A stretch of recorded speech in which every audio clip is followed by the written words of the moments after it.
Rich dad poor dad अध्याय 2। अमीर लोग पैसे के लिए काम नहीं करते।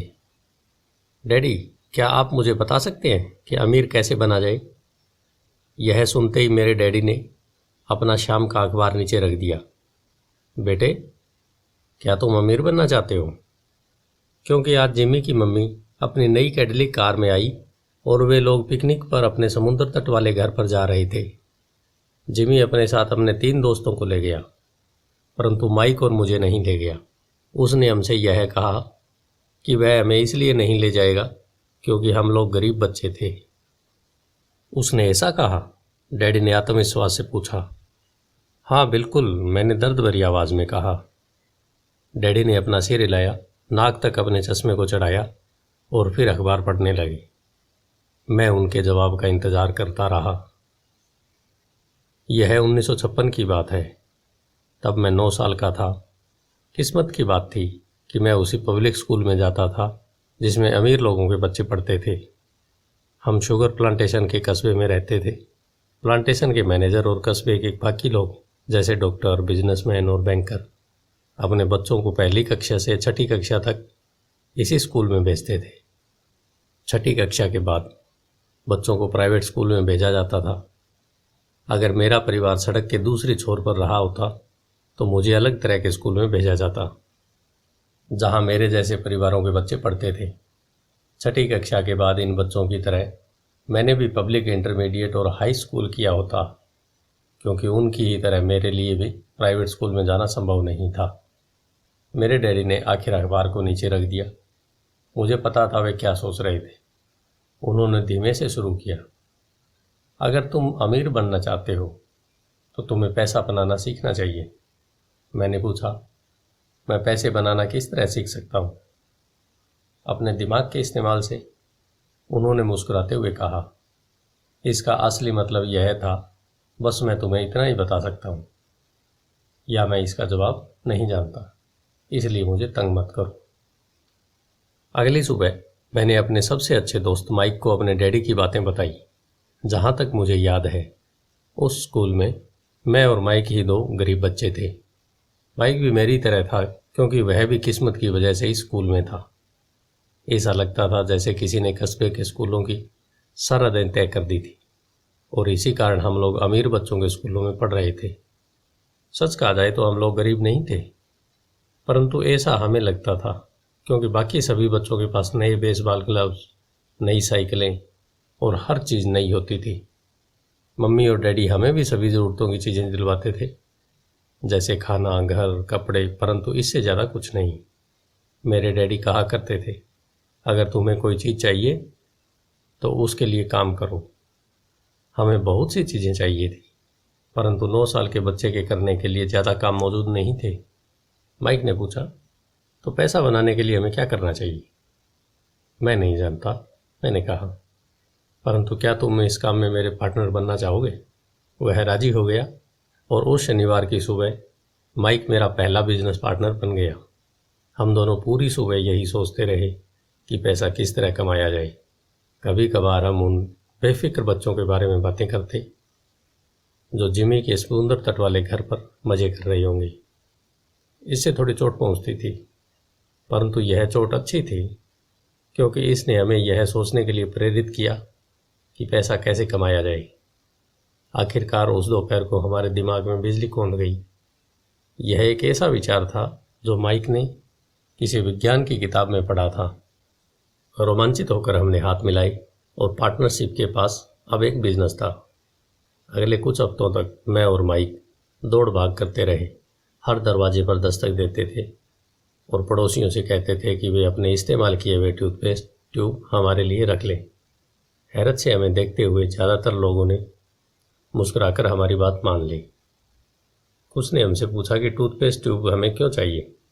इसके जवाब में हमने कहा, हम आपको यह नहीं बता सकते, यह एक बिजनेस सीक्रेट है।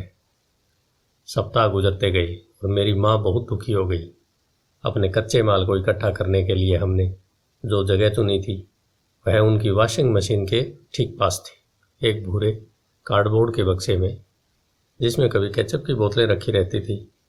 हमारे इस्तेमाल किए हुए टूथपेस्ट के ट्यूब्स की संख्या बढ़ने लगी।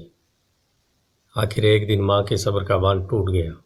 पड़ोसियों के मुड़े तिड़े और इस्तेमाल किए हुए टूथपेस्ट ट्यूब्स को देखते देखते वे उब गई थी।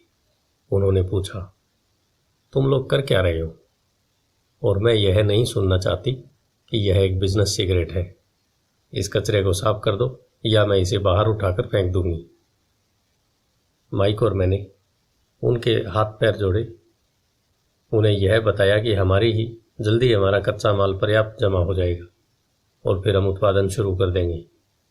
हमने उन्हें बताया कि हम कुछ पड़ोसियों का इंतज़ार कर रहे थे ताकि वे अपने टूथपेस्ट के ट्यूब्स ख़त्म कर लें। माँ ने हमें 1 हफ्ते की मोहलत दे दी। उत्पादन शुरू होने की तारीख नज़दीक आ गई थी। दबाव बढ़ गया था। हमारे वेयर हाउस के मालिक यानी मेरी माँ ने हमारी पहली पार्टनरशिप कंपनी को जगह खाली करने का नोटिस थमा दिया था। अब माइक का काम यह था कि वह पड़ोसियों को अपने टूथपेस्ट जल्दी ख़त्म करने के लिए कहे और साथ में यह भी जोड़ दे। दांत के डॉक्टरों का कहना है कि दिन में कई बार ब्रश करना चाहिए। मैं उत्पादन की प्रक्रिया को ठीक ठाक करने में जुट गया। एक दिन मेरे डैडी अपने एक दोस्त के साथ कार में बैठकर पोर्च में आई और उनके आश्चर्य का ठिकाना नहीं रहा जब उन्होंने वहाँ 9 साल के 2 बच्चों को उत्पादन की प्रक्रिया में पूरी गति से जुटे देखा। हर तरफ बारीक सफ़ेद पाउडर बिखरा हुआ था। एक लंबी मेज पर स्कूल से लाए गए दूध के छोटे कार्टन थे और हमारे परिवार की हिवाची ग्रिल लाल दहकते कोयलों के साथ अधिकतम गर्मी पर चल रही थी। डैडी सावधानी से चलकर हमारे करीब आए। चूँकि हमारी उत्पादन की प्रक्रिया ने पोर्च पर कब्जा कर लिया था, इसलिए उन्हें कार बाहर ही खड़ी करनी पड़ी। जब वे और उनके दोस्त पास आए तो उन्होंने कोयलों के ऊपर रखा एक स्टील का बर्तन देखा जिसमें टूथपेस्ट के ट्यूब पिघल रहे थे। उन दिनों टूथपेस्ट प्लास्टिक के ट्यूब्स में नहीं आते थे। ट्यूब शीशे के बने होते थे। एक बार पेंट जल जाए तब हम ट्यूब्स को स्टील के बर्तन में डाल देते थे ताकि वे पिघलकर द्रव्य के रूप में आ सकें। इस पिघले हुए शीशे को हम छोटे छेद वाले दूध के कार्टनों में डाल रहे थे। दूध के इन कार्टनरों में प्लास्टिक का पेरिस भरा था। हर तरफ फैला सफ़ेद पाउडर प्लास्टर ही था जिसमें हमने पानी मिलाया था। जल्दबाजी में मैंने उसके बैग को गिरा दिया था और पूरी ज़मीन ऐसे लग रही थी जैसे वहाँ अभी अभी बर्फ़ का तूफान आया हो। दूध के कार्टन भारी बक्से थे जिनके भीतर प्लास्टर ऑफ पेरिस के सांचे थे।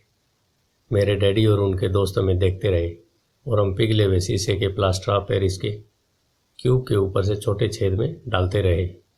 संभल कर, मेरे डैडी ने कहा। मैंने बिना सिर ऊपर उठाई हामी भर दी। आखिरकार जब शीशे को डालने का काम खत्म हो गया तो मैंने स्टील के बर्तन को नीचे रख दिया और फिर अपने डैडी की तरफ देखकर मुस्कुराया। उन्होंने हल्की मुस्कान के साथ पूछा, तुम लोग क्या कर रहे हो? हम वही कर रहे हैं जो आपने बताया था। हम अमीर बनने जा रहे हैं, मैंने कहा। हाँ, माइक ने सिर को हिलाते हुए और मुस्कुराते हुए कहा। हम दोनों पार्टनर हैं। डैडी ने पूछा, और इन प्लास्टर के सांचों में क्या है? देखिए, मैंने कहा, इनमें एक बहुत अच्छी चीज़ है।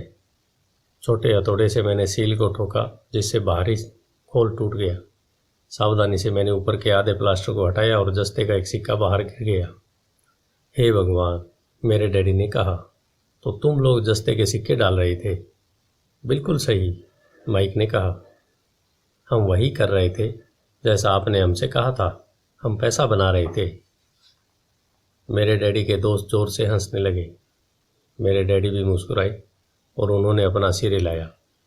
उनके सामने आग और टूथपेस्ट की ट्यूब्स के बक्से के साथ सफ़ेद धूल में लिपटे हुए 2 बच्चे खड़े थे जो इस कान से उस कान तक मुस्कुरा रहे थे। उन्होंने हमसे कहा कि हम सब कुछ छोड़कर उनके साथ चले और घर के सामने वाली सीढ़ी पर बैठें। मुस्कुराते हुए उन्होंने हमें जालसाजी शब्द का मतलब समझाया। हमारे सपने धराशायी हो गए थे। तो आपका मतलब है कि यह गैरकानूनी है? माइक ने कांपती आवाज़ में पूछा। छोड़ो भी, डैडी के दोस्त ने कहा। हो सकता है कि बच्चे अपनी जन्मजात प्रतिभा को विकसित कर रहे हों। मेरे डैडी हमें घूरते रहे।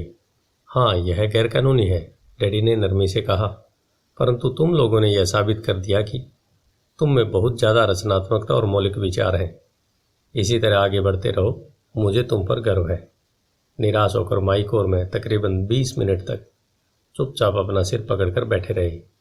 इसके बाद हमने सारा अटाला साफ करना शुरू कर दिया। पहले ही दिन हमारा बिजनेस चौपट हो गया था। पाउडर साफ करते हुए मैंने माइक की तरफ देखा और कहा, मुझे लगता है जिमी और उसके दोस्त ठीक हैं, हम सचमुच गरीब हैं। जब मैंने यह कहा तब डैडी बस जाने ही वाले थे। बच्चों, उन्होंने कहा, तुम गरीब तभी कहलाओगे जब तुम लोग हार मान लोगे। सबसे महत्वपूर्ण चीज़ यह है कि तुमने कुछ किया। ज़्यादातर लोग केवल अमीर बनने के बारे में बातें करते रहते हैं और उसके सपने देखते रहते हैं। तुमने कुछ किया है। मुझे तुम दोनों पर गर्व है। मैं एक बार फिर से यही कहूँगा, आगे बढ़े चलो, हार मत मानो। माइक और मैं खामोश खड़े रहे। यह सब सुनने में अच्छे थे, परंतु हमें यह पता नहीं था कि हमें क्या करना चाहिए। तो ऐसा क्यों है डैडी कि आप अमीर नहीं हैं? मैंने पूछा। क्योंकि मैंने एक स्कूल टीचर बनने का फैसला लिया था। स्कूल के टीचर अमीर बनने के बारे में नहीं सोचते, हम सिर्फ पढ़ाना पसंद करते हैं। काश कि मैं तुम लोगों की मदद कर सकता, परंतु हकीकत में मैं यह नहीं जानता कि दौलत कैसे कमाई जाती है। माइक और मैं पलटे और अपने सफाई अभियान में जुट गए। डैडी ने कहा, अगर तुम लोग यह सीखना ही चाहते हो कि अमीर कैसे बना जाता है तो मुझसे मत पूछो। माइक, तुम अपने डैडी से ही यह सवाल पूछो। मेरे डैडी? माइक ने हैरानी से कहा। हाँ, तुम्हारे डैडी। मेरे डैडी ने मुस्कुराकर दोहराया। तुम्हारे डैडी और मेरा बैंकर एक ही है और वह तुम्हारे डैडी की बहुत तारीफ करता है। उसने मुझे कई बार यह बताया है कि पैसा बनाने में तुम्हारे डैडी का कोई जवाब नहीं है। मेरे डैडी? माइक ने एक बार फिर हैरानी से पूछा। फिर ऐसा क्यों है कि स्कूल के अमीर बच्चों की तरह हमारे पास शानदार कार और आलीशान बंगला नहीं है? शानदार कार और आलीशान बंगले के होने का यह मतलब नहीं कि आप निश्चित रूप से अमीर हैं या आप पैसा बनाने की कला जानते हैं।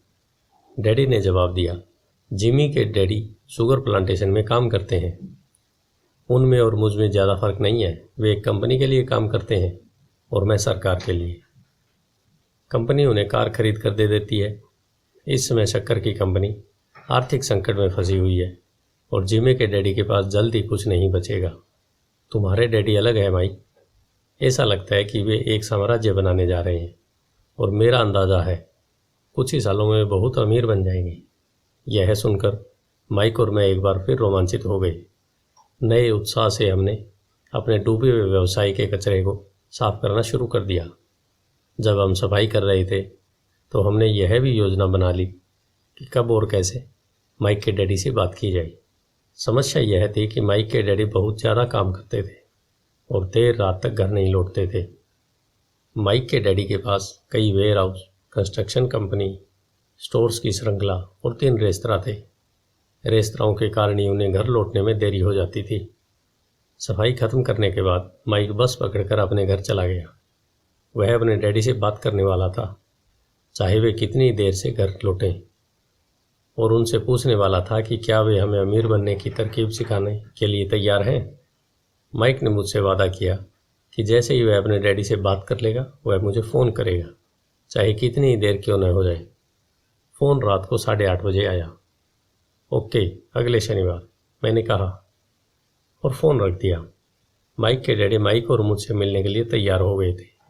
शनिवार की सुबह 7:30 बजे मैंने शहर के दूसरे हिस्से में जाने के लिए बस पकड़ी। माइकल और मैं सुबह 8 बजे उसके डैडी से मिले। वे पहले से ही व्यस्त थे और उनके पास 1 घंटे से भी ज़्यादा का काम मौजूद था।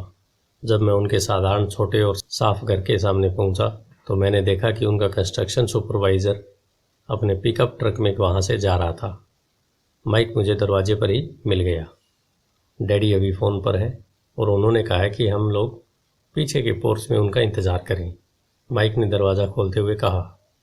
जब मैंने उस पुराने घर की दहलीज के अंदर कदम रखा तो लकड़ी के पुराने फर्श की चरमराहट सुनाई दी।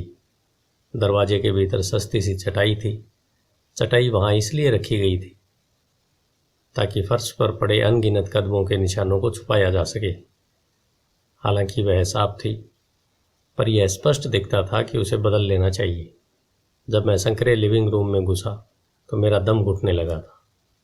वहाँ पुराने फर्नीचर की बू आ रही थी और निश्चित रूप से उस फर्नीचर को संग्रहालय में होना चाहिए था। सोफे पर 2 महिलाएं बैठी थी। उनकी उम्र मेरी माँ से थोड़ी ज़्यादा थी। महिलाओं के सामने एक पुरुष मजदूरों के कपड़ों में बैठा हुआ था। उसने खाकी पैंट और खाकी शर्ट पहन रखा था। हालांकि कपड़े साफ और प्रेस किए हुए थे, परंतु उन्हें स्टार्च नहीं किया था। उस आदमी की उम्र मेरे डैडी से लगभग 10 साल ज़्यादा हो गई, शायद 45 साल। जब मैं और माइक उनके पास से गुजरते हुए किचन की तरफ गए, जहाँ से पोर्च का रास्ता था, तो वे मुस्कुराई। मैं भी जवाब में शर्माकर मुस्कुरा दिया। ये लोग कौन है? मैंने पूछा। अरे, ये लोग डैडी के लिए काम करते हैं। बूढ़ा व्यक्ति उनके वेयर हाउसों को संभालता है और महिलाएं रेस्तरां की मैनेजर हैं। और तुमने उस कंस्ट्रक्शन सुपरवाइज़र को तो देखा ही होगा, जो यहाँ से 50 मील दूर एक सड़क परियोजना पर काम कर रहा है। उनका दूसरा सुपरवाइज़र, जो बहुत से घर बना रहा है, वह तुम्हारे आने से पहले ही जा चुका है। क्या ऐसा हमेशा ही होता है? मैंने पूछा। हमेशा तो नहीं, पर अक्सर ऐसा ही होता है, माइक ने कहा और मेरे पास अपनी कुर्सी खींचते हुए मुस्कुराया। मैंने उनसे पूछा था कि क्या वे हमें पैसा बनाना सिखाएंगे। माइक ने मुझे बताया। अच्छा, और उन्होंने इसका क्या जवाब दिया? मैंने सावधानीपूर्वक उत्सुकता से पूछा। पहले तो उनके चेहरे पर हंसी आई, पर फिर कुछ सोचकर उन्होंने कहा कि वे हमारे सामने एक ऑफर रखेंगे। अच्छा, मैंने कहा और अपनी कुर्सी की पीठ दीवार से टिका ली। मैं वहाँ कुर्सी के पिछले 2 पैरों के सहारे टिका बैठा रहा। माइक ने भी ऐसा ही किया। क्या तुम्हें पता है कि वे कौन सा ऑफर देने वाले हैं? मैंने पूछा। नहीं, पर हमें जल्दी इसका पता चल जाएगा। अचानक माइक के डैडी उस पुराने दरवाजे से घुसकर पोर्च में दाखिल हुए। माइक और मैं अपने पैरों पर कूद गए, आदर के कारण नहीं, बल्कि इसलिए कि हम चौंक गए थे। तो बच्चों, तैयार हो? माइक के डैडी ने एक कुर्सी हमारे पास खिसकाते हुए पूछा। हमने अपने सिर हिलाए और अपनी कुर्सियों को दीवार के पास से खींचकर उनके सामने रख लिया। वे एक विशाल शरीर के मालिक थे, लगभग 6 फीट ऊंचे और 200 पाउंड वजनी। मेरे डैडी इससे ऊंचे थे, लगभग इसी वजन के, और माइक के डैडी से 5 साल ज़्यादा बड़े। वे लगभग एक जैसे ही थे, हालांकि दोनों एक ही प्रजाति के नहीं थे। हो सकता है कि उनकी ऊर्जा एक सी हो। माइक का कहना है कि तुम पैसा कमाना सीखना चाहते हो। क्या यह सही है, रॉबर्ट?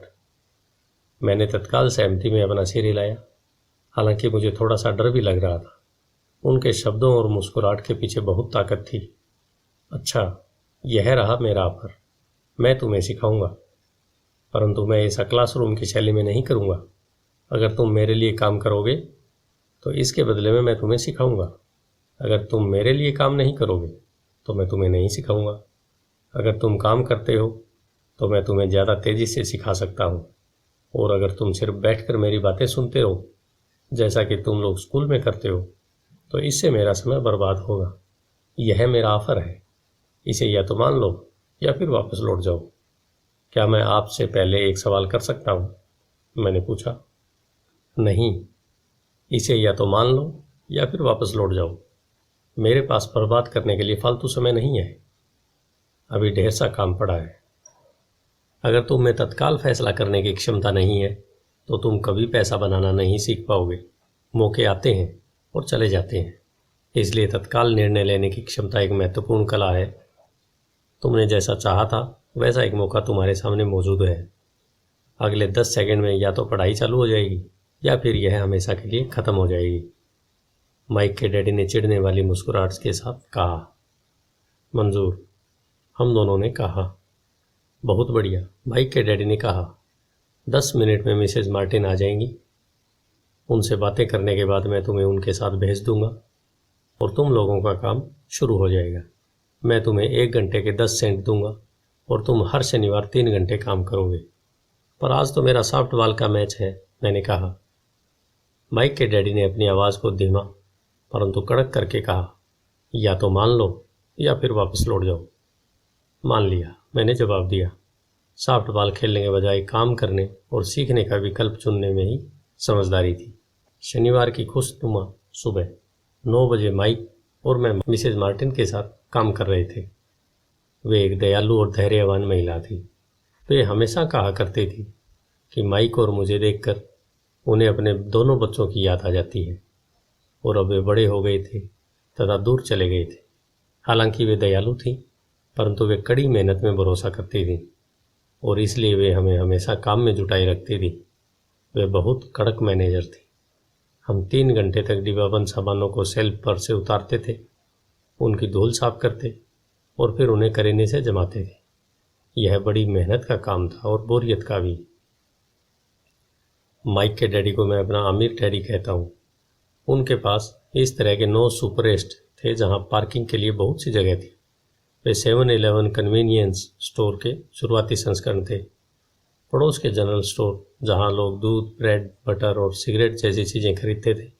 समस्या यह थी कि हवाई में एयर कंडीशनिंग नहीं थी और गर्मी के कारण स्टोर्स अपना दरवाज़ा बंद नहीं कर सकते थे। स्टोर के दोनों ओर दरवाज़ों को पूरा खुला रखा जाता था ताकि सड़क और पार्किंग की जगह सामने दिखती रहे। जब भी कोई कार पार्किंग में आती तो उसके साथ धूल का गुब्बार भी आता था जो स्टोर में घुसकर डिब्बों पर जम जाता था। इसलिए हम लोगों की नौकरी तभी तक चलती जब तक कि एयर कंडीशनिंग नहीं हो जाती।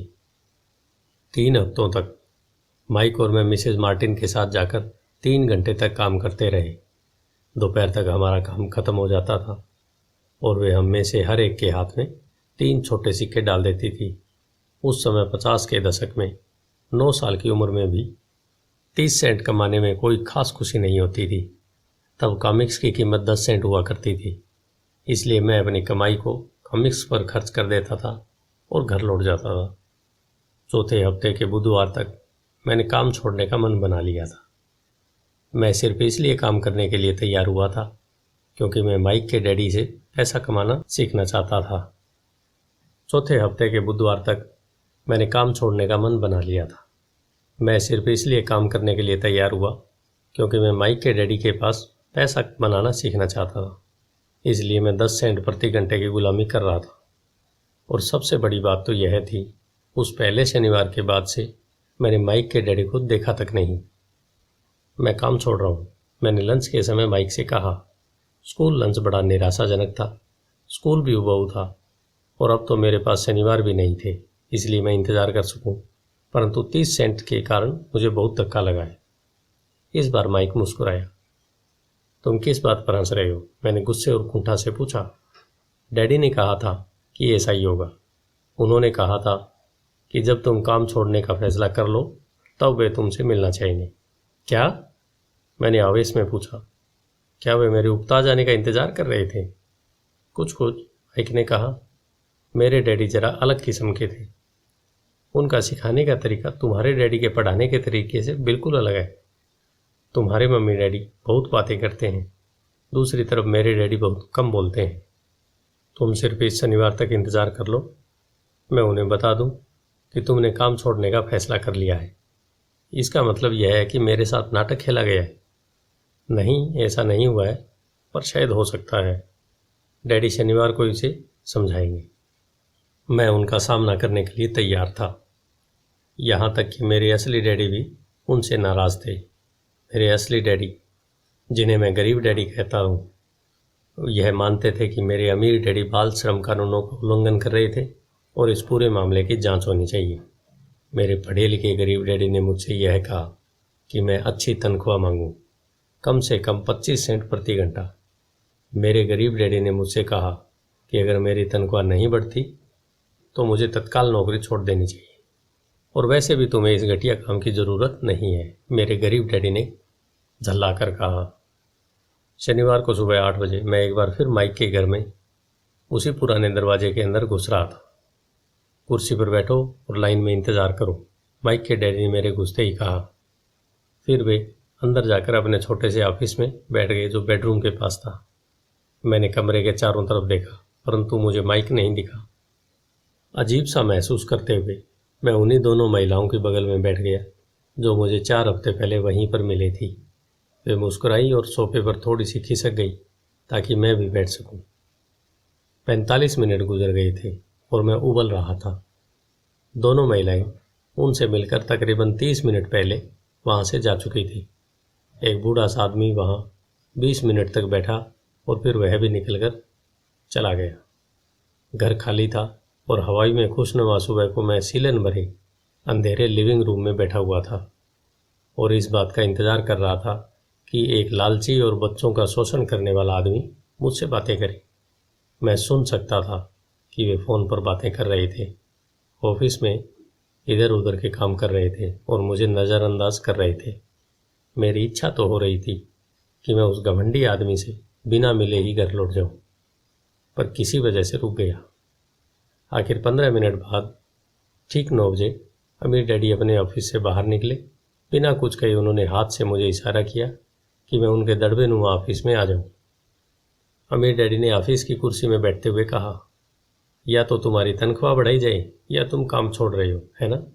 हाँ, समझौते के मुताबिक आप अपनी शर्त पूरी नहीं कर रहे हैं, मैंने लगभग आंसुओं से भीगे स्वर में कहा। 9 साल के बच्चे के लिए एक वयस्क का सामना करना बहुत ज़्यादा डरावना था। आपने कहा था कि अगर मैं आपके लिए काम करूंगा तो आप मुझे पैसा कमाना सिखाएंगे। अपनी तरफ से मैंने आपके लिए काम किया है, मैंने कड़ी मेहनत की है। इस काम के लिए मैंने अपने बेसबॉल गेम की भी कुर्बानी दी है और अब आप अपने वादे से मुकर रहे हैं। आपने मुझे कुछ भी नहीं सिखाया। आप धोखेबाज हैं, जैसा शहर के सभी लोग कहते हैं। आप लालची हैं, आप केवल पैसा कमाना चाहते हैं और अपने कर्मचारियों का बिल्कुल ध्यान नहीं रखते। आपने मुझे इतनी देर तक बाहर बिठाए रखा और मेरी जरा भी इज्जत नहीं की। मैं एक छोटा सा बच्चा हूँ और आपको मेरे साथ इससे बेहतर बर्ताव करना चाहिए था। अमीर डैडी अपनी कुर्सी में पीछे झुक गए।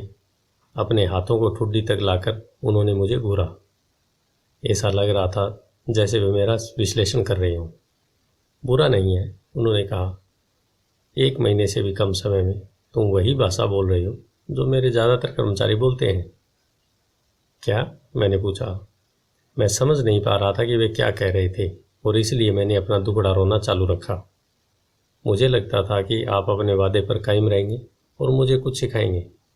इसके बजाय आप तो मुझ पर अत्याचार करना चाहते हैं। यह तो जुल्म है, सरासर जुल्म। मैं तुम्हें सिखा तो रहा हूँ, डैडी ने धीमे सी आवाज़ में कहा। आपने मुझे क्या सिखाया? कुछ भी नहीं, मैंने गुस्से में कहा। एक बार मैं चंद सिक्कों में काम करने के लिए तैयार हो गया, उसके बाद तो आपने मुझसे बात तक नहीं की। 10 सेंट प्रति घंटे। मैं आपकी शिकायत सरकार से करूँगा। हमारे देश में भी बाल श्रम कानून है। आप तो जानते ही हैं कि मेरे डैडी सरकार के लिए काम करते हैं। शाबाश, अमीर डैडी ने कहा। अब तुम उन ज़्यादातर लोगों की भाषा बोल रहे हो जो कभी मेरे लिए काम करते थे। वे लोग जिन्हें या तो मैंने नौकरी से निकाल दिया या जिन्होंने खुद ही नौकरी छोड़ दी। तो इस बारे में आपको क्या कहना है? मैंने पूछा और मुझे यह लग रहा था कि कम उम्र के बावजूद मैं बहादुरी से बातें कर रहा था। आपने मुझसे झूठ बोला। मैंने आपके लिए काम किया और आपने वादा पूरा नहीं किया। आपने मुझे कुछ भी नहीं सिखाया। कौन कहता है कि मैंने तुम्हें कुछ नहीं सिखाया है? मेरे अमीर डैडी ने शांति से कहा। मैंने 3 हफ्ते तक काम किया और इसी बीच आपने सिखाना तो दूर रहा, मुझसे कभी बात तक नहीं की। मैंने व्यंग भरे अंदाज में कहा। क्या सिखाने का मतलब केवल भाषण या बातचीत ही होता है? अमीर डैडी ने पूछा। और क्या, मैंने जवाब दिया। इस तरह से वे तुम्हें स्कूल में सिखाते हैं? उन्होंने मुस्कुराकर कहा, परंतु जिंदगी तुम्हें इस तरह नहीं सिखाती और मेरा यह मानना है कि ज़िंदगी सबसे बढ़िया टीचर होती है। ज़्यादातर वक्त ज़िंदगी आपसे बातें नहीं करती, यह एक तरह से आपको धक्का देती है। हर धक्के के जरिए ज़िंदगी आपसे कहती है, जाग जाओ, मैं तुम्हें कुछ सिखाना चाहती हूँ। यह आदमी किसी बेसिर पैर की बातें कर रहा था।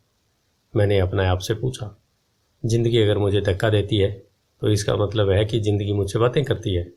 अब मैं जान चुका था कि मुझे यह काम तत्काल छोड़ देना चाहिए। मैं किसी ऐसे आदमी से बातें कर रहा था जो पागल था और जिसे ताले में बंद रखने की ज़रूरत थी। अगर तुम ज़िंदगी के सबक सीखते हो तो इससे तुम्हें बहुत फ़ायदा होगा। अगर तुम ऐसा नहीं करते हो तो ज़िंदगी तुम्हें लगातार धक्के देती रहेगी। लोग 2 चीज़ें करते हैं। कुछ लोग ज़िंदगी के धक्के को सहन करते चले जाते हैं, बाकी लोग गुस्सा हो जाते हैं और ज़िंदगी को धक्का दे देते हैं। परंतु वे धक्के देते हैं अपने बॉस को, अपने काम को, अपनी पत्नी या पति को। वे यह नहीं जानते कि ज़िंदगी उन्हें धक्का दे रही है। मैं नहीं जानता था कि वे किस बारे में बात कर रहे थे। जिंदगी हम सबको धक्के मारती है। कुछ लोग हार मान लेते हैं, बाकी के लोग लड़ते हैं, कुछ लोग सबक सीख लेते हैं और आगे बढ़ जाते हैं। वे जिंदगी के धक्कों का स्वागत करते हैं। इन गिने चुने लोगों के लिए इसका मतलब यह होता है कि उन्हें कुछ नया सीखना चाहिए। वे सीखते हैं और आगे बढ़ जाते हैं। ज़्यादातर लोग छोड़ देते हैं और कुछ लोग तुम्हारी तरह लड़ते भी हैं। अमीर डैडी खड़े हो गए और उन्होंने टूटी फूटी खिड़की को बंद कर लिया। अगर तुम यह सबक सीख लेते हो तो तुम एक समझदार, अमीर और सुखी युवक बन सकते हो। अगर तुम यह नहीं सीखते तो तुम जिंदगी भर अपनी समस्याओं के लिए अपनी नौकरी, कम तनख्वाह या अपने बॉस को कोसते रहोगे। तुम हमेशा ऐसे बड़े मौके की उम्मीद करते रहोगे जो आए और तुम्हारी आर्थिक समस्याओं को सुलझा दे। अमीर डैडी ने मेरी तरफ देखा कि क्या मैं अब भी उनकी बातें सुन रहा हूँ। उनकी आंखें मेरी आंखों से मिली। हम एक दूसरे की तरफ देखते रहे और हमारी आंखों के बीच संप्रेषण की धाराएं बहने लगी। आखिर जब मैं उनके संदेश का मतलब समझ गया तो मैंने अपनी नज़रें झुका ली। मैं जान गया था कि वे सही थे। मैं उन्हें दोषी ठहरा रहा था, जबकि सीखने की जिद मेरी ही थी। मैं फालतू में ही लड़ रहा था। अमीर डैडी ने कहा, अगर आप इस तरह के आदमी हैं जिसमें हिम्मत नहीं है तो आप जिंदगी के हर थपेड़े के सामने हार मान जाते हैं। अगर आप इस किस्म के आदमी हैं तो आप जिंदगी भर सुरक्षित खेल खेलते रहेंगे, सही चीज़ें करते रहेंगे और किसी ऐसे वक्त का इंतज़ार करते रहेंगे जो आने वाला नहीं है, और फिर आप एक बोरिंग बुड्ढे की तरह मर जाएंगे। आपके बहुत से दोस्त होंगे जो आपकी सिर्फ इसलिए तारीफ करेंगे क्योंकि आप एक मेहनती और भले आदमी थे। आपने अपनी ज़िंदगी सुरक्षित खेल खेलने और सही चीज़ें करने में गुजार दी। परंतु सच बात तो यह है कि आपने ज़िंदगी के थपेड़ों के सामने घुटने टेक दी। आप खतरा मोल लेने की कल्पना तक से डरते थे। हकीकत में तो आप जीतना चाहते थे, परंतु आपके लिए हारने का डर जीतने के रोमांच से ज़्यादा ताकतवर साबित हुआ। अंदर से आप और केवल आप जान पाएंगे कि आपने कभी जीतने की कोशिश नहीं की। आपने सुरक्षित खेल खेलने के विकल्प चुना। हमारी नज़रें एक बार फिर मिली। 10 सेकंड तक हम एक दूसरे की तरफ देखते रहे और एक बार फिर मैंने तभी नज़रें हटाई जब मैं उनकी बात समझ गया। आप मुझे धक्का दे रहे थे? मैंने पूछा। कुछ लोग ऐसा कह सकते हैं, अमीर डैडी मुस्कुराए। मैं तो यही कहूँगा कि मैं तुम्हें ज़िंदगी का स्वाद चखा रहा था। कैसा स्वाद? मैंने पूछा। मैं अब भी गुस्सा था, परंतु अब मेरी जिज्ञासा भी जाग गई थी। अब मैं सीखने के लिए तैयार भी था।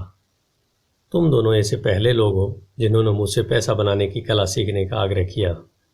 मेरे पास 150 से भी ज़्यादा कर्मचारी हैं, पर उनमें से एक ने भी मुझसे पैसा कमाने की कला सीखने के बारे में नहीं पूछा।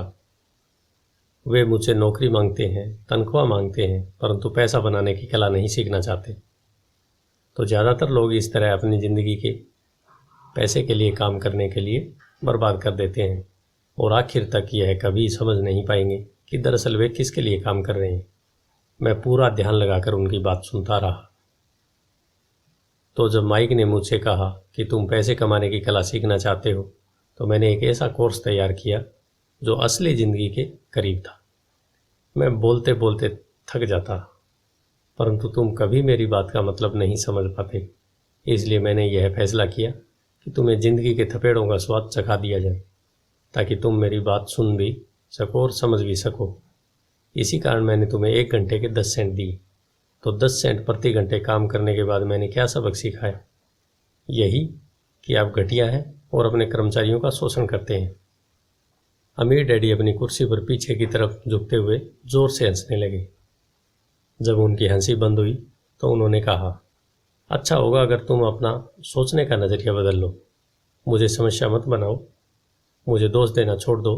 अगर तुम सोचते हो कि तुम्हारी समस्या मैं हूँ तो तुम्हें मुझे बदलना चाहिए। इसके बजाय अगर तुम्हें यह लगता है कि तुम्हारी समस्या तुम खुद हो तो तुम खुद को बदल सकते हो, सीख सकते हो और ज़्यादा समझदार बन सकते हो। ज़्यादातर लोग चाहते हैं कि दुनिया का हर आदमी बदल जाए, बस हम खुद ही नहीं बदले। मैं तुम्हें यह बता दूं कि किसी दूसरे को बदलने से ज़्यादा आसान है यह कि खुद को बदला जाए।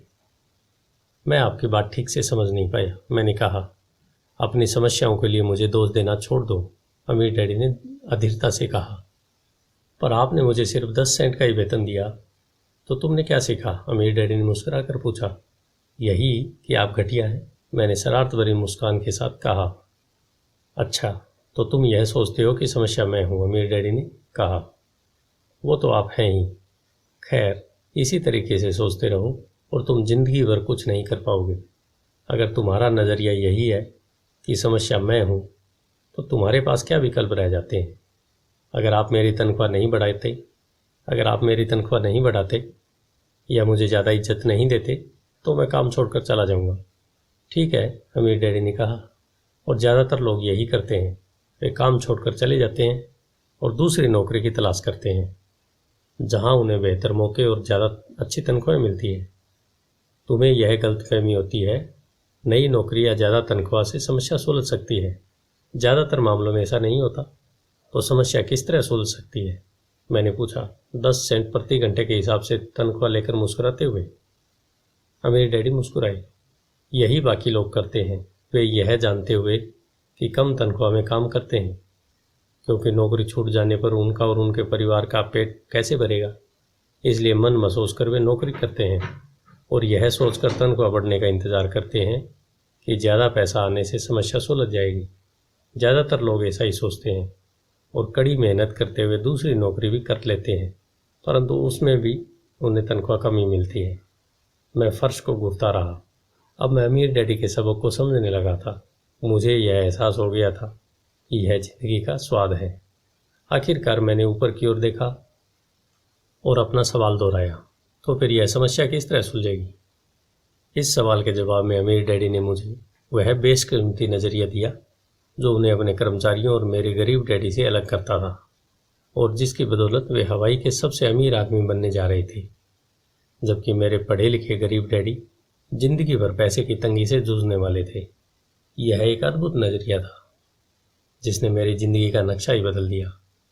अमीर डैडी ने बार बार मुझे यह नज़रिया याद दिलाया, जिसे मैं पहला सबक कहूँगा। गरीब और मध्यम वर्गीय लोग पैसे के लिए काम करते हैं, अमीरों के लिए पैसा काम करता है। मेरे गरीब डैडी ने जो मुझे शिक्षा दी थी, शनिवार की उस खुशनुमा सुबह मैं उससे बिल्कुल अलग नज़रिया सीख रहा था। 9 साल की उम्र में मैं यह समझ गया था कि दोनों ही डैडी चाहते थे कि मैं सीखूं। दोनों ही डैडी मुझे पढ़ने के लिए प्रेरित करते थे। फ़र्क सिर्फ इतना था कि दोनों के सुझाए विषय अलग अलग थे। मेरे पढ़े लिखे डैडी चाहते थे कि मैं वही करूं जो उन्होंने किया था। बेटे, मैं चाहता हूं कि तुम मेहनत से पढ़ो, अच्छे नंबर लाओ, ताकि तुम्हें किसी बड़ी कंपनी में सुरक्षित नौकरी मिल सके, और यह अच्छी तरह से देख लो, उसमें बहुत से दूसरे लाभ हों। मेरे अमीर डैडी चाहते थे कि मैं सीखूं कि पैसा कैसे काम करता है, ताकि मैं इससे अपने लिए काम करवा सकूं।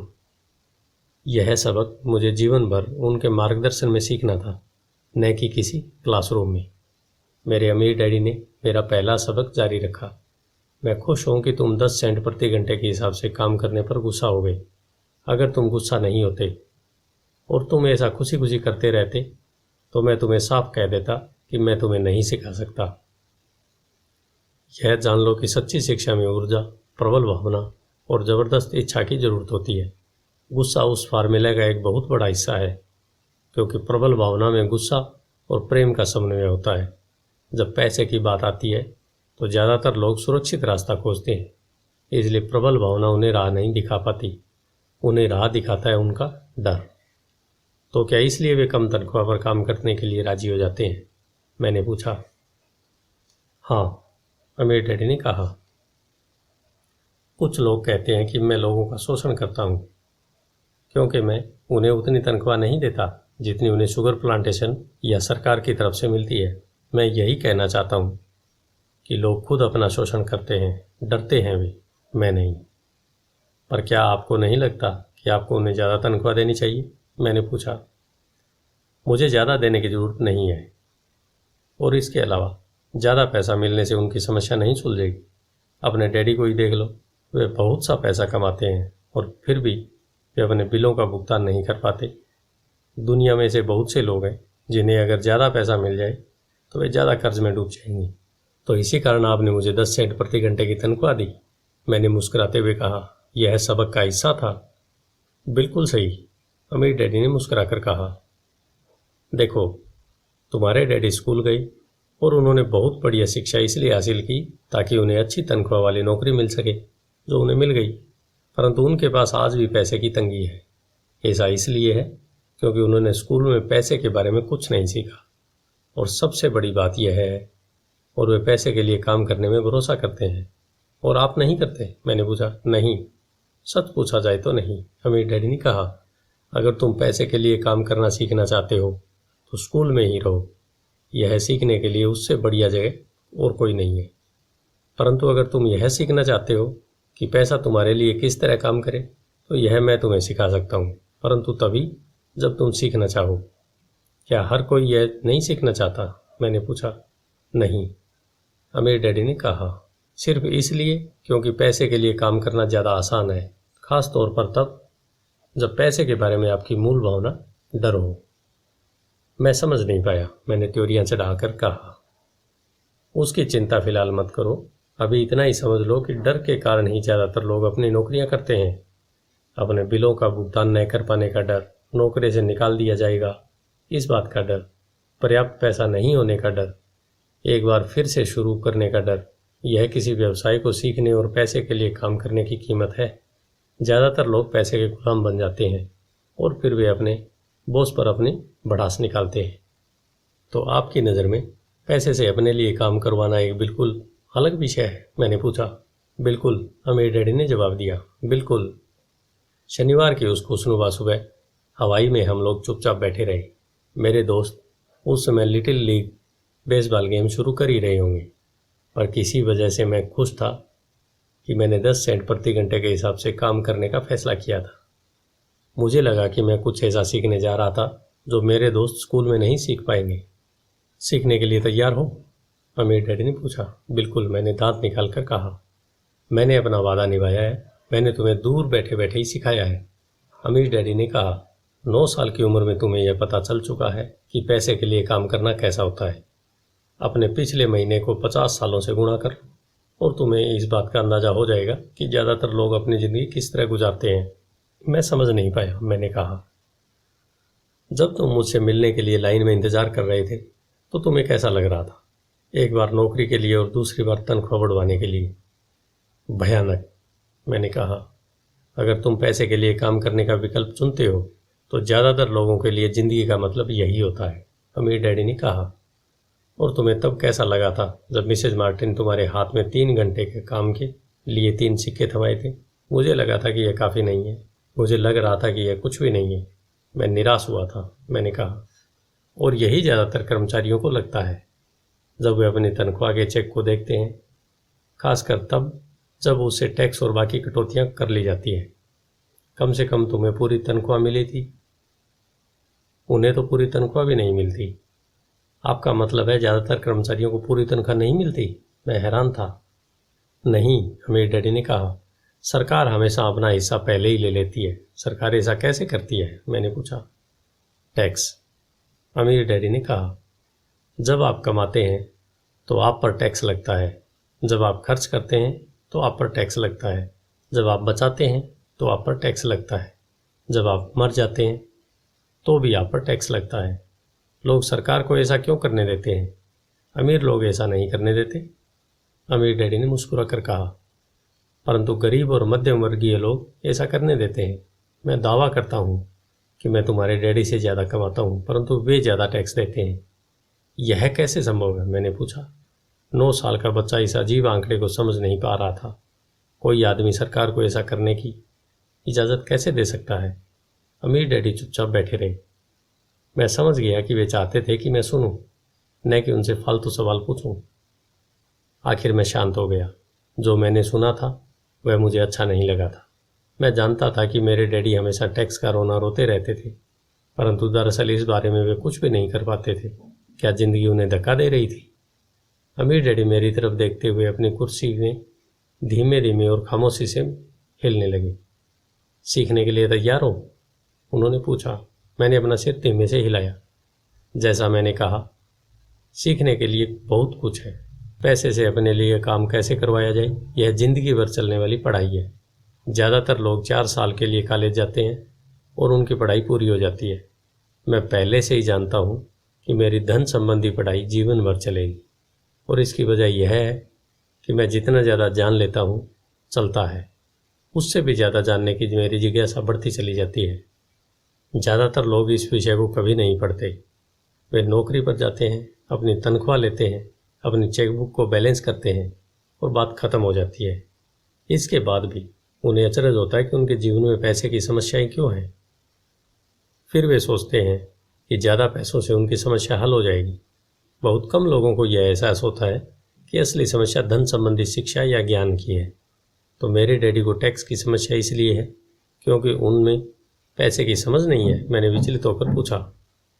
देखो, अमीर डैडी ने कहा, पैसे के लिए अपने लिए कैसे काम करवाया जाए? टैक्स तो उस शिक्षा का सिर्फ एक हिस्सा है।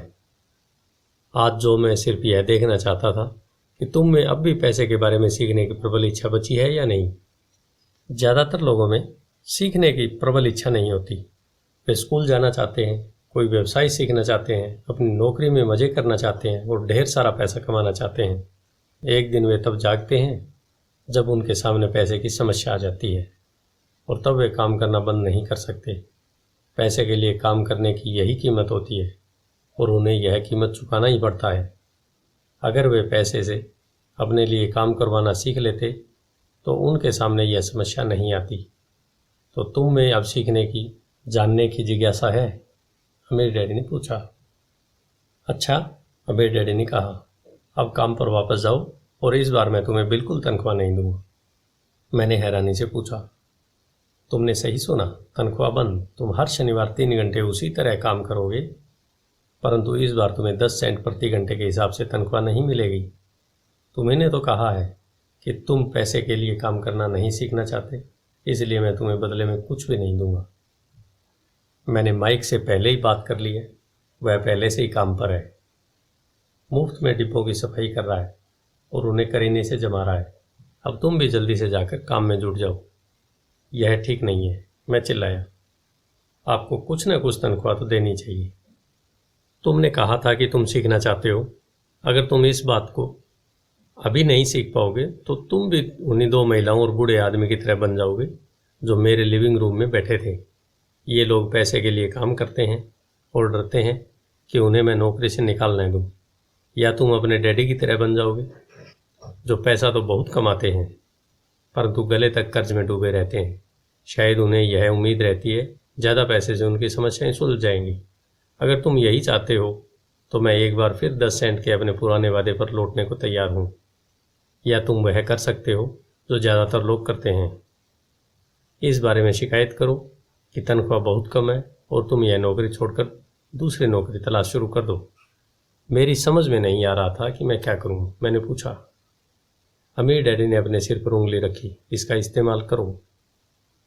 उन्होंने कहा, अगर तुम इसका सही इस्तेमाल करोगे तो तुम मुझे जल्दी इस बात के लिए धन्यवाद दोगे कि मैंने तुम्हें मौका दिया, और एक दिन तुम बहुत अमीर आदमी बन जाओगे।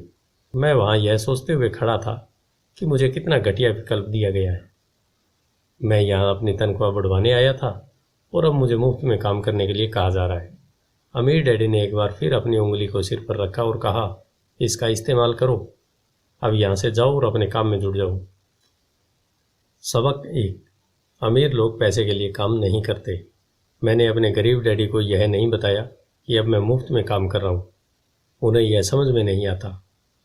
मैं उन्हें इसकी वजह ठीक से इसलिए नहीं समझा सकता था क्योंकि मैं खुद भी इसे ठीक से नहीं समझ पाया था। अगले 3 हफ्ते माइक और मैं 3 घंटे तक हर शनिवार को काम करते रहे, मुफ्त में। काम बहुत परेशानी वाला नहीं था और वक्त गुजरने के साथ साथ यह ज़्यादा आसान होता जा रहा था। मुझे अफसोस था तो अपने छूटे हुए बेसबॉल गेम्स और कॉमिक्स का। अब मैं उनका मज़ा नहीं ले सकता था। तीसरे हफ्ते दोपहर में अमीर डैडी आए। हमने उनके ट्रक के पार्किंग में आने की आवाज़ सुनी। वे स्टोर में घुसे और उन्होंने मिसेज मार्टिन को गले लगाकर अभिवादन किया। स्टोर में क्या चल रहा है यह जानने के बाद वे आइसक्रीम फ्रीजर के पास गए, उसमें से 2 आइसक्रीम निकाली, उनका दाम चुकाया और इसके बाद मेरी और माइक की तरफ इशारा करके कहा, चलो घूमने चलते हैं।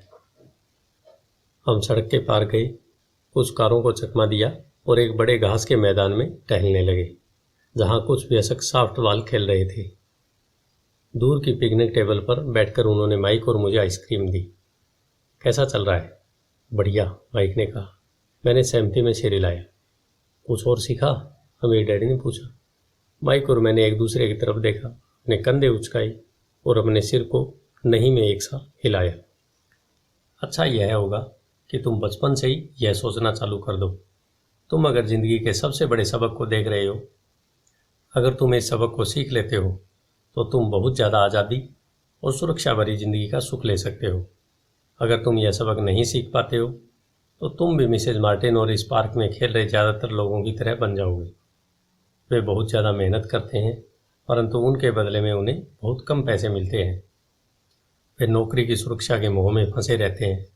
हर साल मिलने वाली 3 हफ्ते की छुट्टियां और 45 साल तक काम करते रहने के बाद मिलने वाली थोड़ी सी पेंशन का सपना देखते रहते हैं।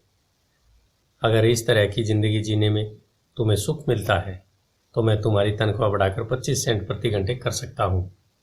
परंतु ये लोग अच्छे लोग हैं और मेहनती भी हैं, फिर आप उनका मजाक क्यों उड़ा रहे हैं? मैंने पूछा।